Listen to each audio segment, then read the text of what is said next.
Donc, dans un monde où toutes les espèces cohabitent ensemble, voire beaucoup trop, on y voit... Ah, c'est quoi cette horreur qui vient de chier sur mon écran? Making peace between Abyssinians and the Diamond Dogs. Et en plus, ils lui ont laissé sa voix de gosse. En fait, Hasbro, vous en avez rien à foutre. Bon, il y a ce truc qui vient de dire que de faire de la diplomatie entre les espèces différentes, c'est difficile. Ce que j'ai envie de répondre par « Vu ta gueule, ça donne pas envie d'être pote ». Puis on y voit... Toilette en cheval, qui explique à Caca Spike qu'elle a un élève très doué mais qui a raté une leçon, et qu'elle aurait besoin de résoudre ce souci avec l'aide de son esclave. Et ce souci, c'est que l'élève en question ne veut pas se faire de pote parce que ça sert à rien. Et elle a bien raison, moi j'en ai pas et ça me pose aucun problème. Et c'est pour ça que tu resteras célibataire ta vie entière. Eh, profite bien parce qu'après cet épisode on te verra plus jamais. Et en plus, Twilight balance que cette ponette... You're right. Ensuite, on retourne dans le passé à l'époque où elle ressemblait encore à un poney en train de stresser à l'idée de quitter son château et donc ses amis. Mais Spike, qui était encore pas trop moche, lui dit qu'elle devrait leur en parler. Elle va donc voir en premier Applejack qui s'en fout, tout comme Pinkie Pie, ainsi que Rainbow Dash trop occupé à orga le couronnement avec son innocence Spitfire, qu'on ne reverra plus. Et Rarity qui a la très bonne idée d'utiliser des araignées pour tisser de la soie spéciale. Qu'est-ce qui pourrait mal se passer, hein? Qu'est-ce qui pourrait arriver de mal? Twilight pense que ses amis se foutent pas mal, qu'elle ne se reverront presque plus et ça la fout mal, la rendant même irritante lorsqu'elles arrivent toutes pour lui dire à plus, au point de ne pas le supporter et de leur balancer la terrible vérité.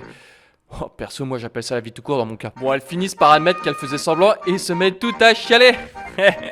Sympa le dernier épisode, c'est vraiment l'éclate. Mais comme ça rassure Twilight de les voir malheureuses, basiquement c'est un peu ça, ça remonte le moral à tout le monde et vont donc dans le train vers Canterlot pour préparer le couronnement qui va très bien se passer. Pendant ce temps, Big Mac distribue des réserves de pommes à la caricature italienne et au cuisinier où le petit frère de Thunderline est exploité. Lui au moins il se fera plein de femelles.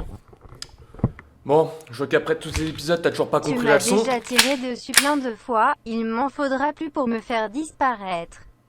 T'as raison. Et sache que même après ton émission de merde, je serai encore dans la tête des gens pendant longtemps.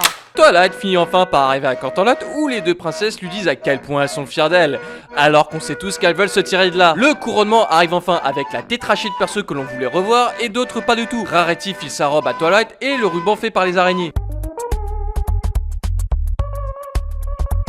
Pour le moment, ça se passe bien. Ou presque.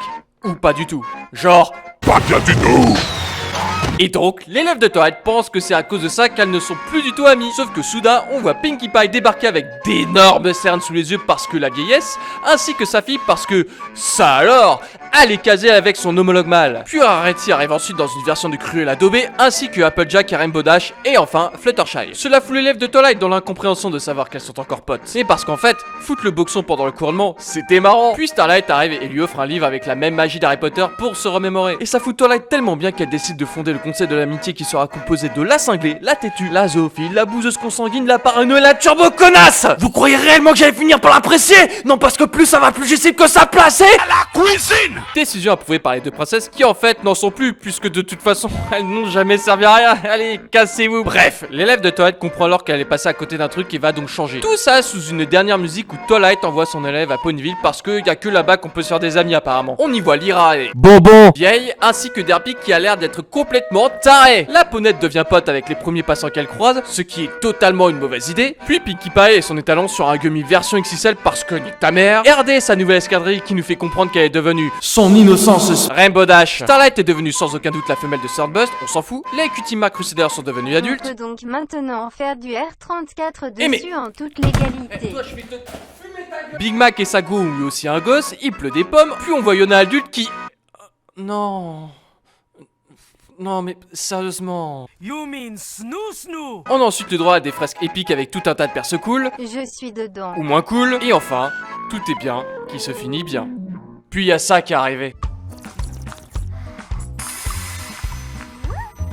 You speak softly, yet you carry within you the most wondrous and terrifying force of all. Here, have another pie!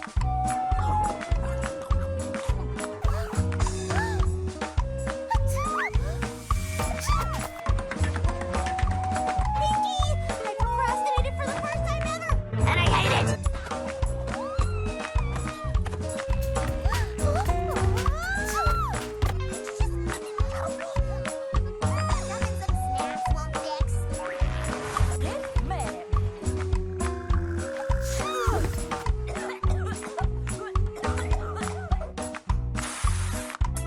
Bonjour.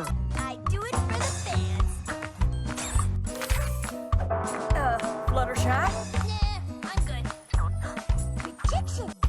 Nice. How am I gonna do all my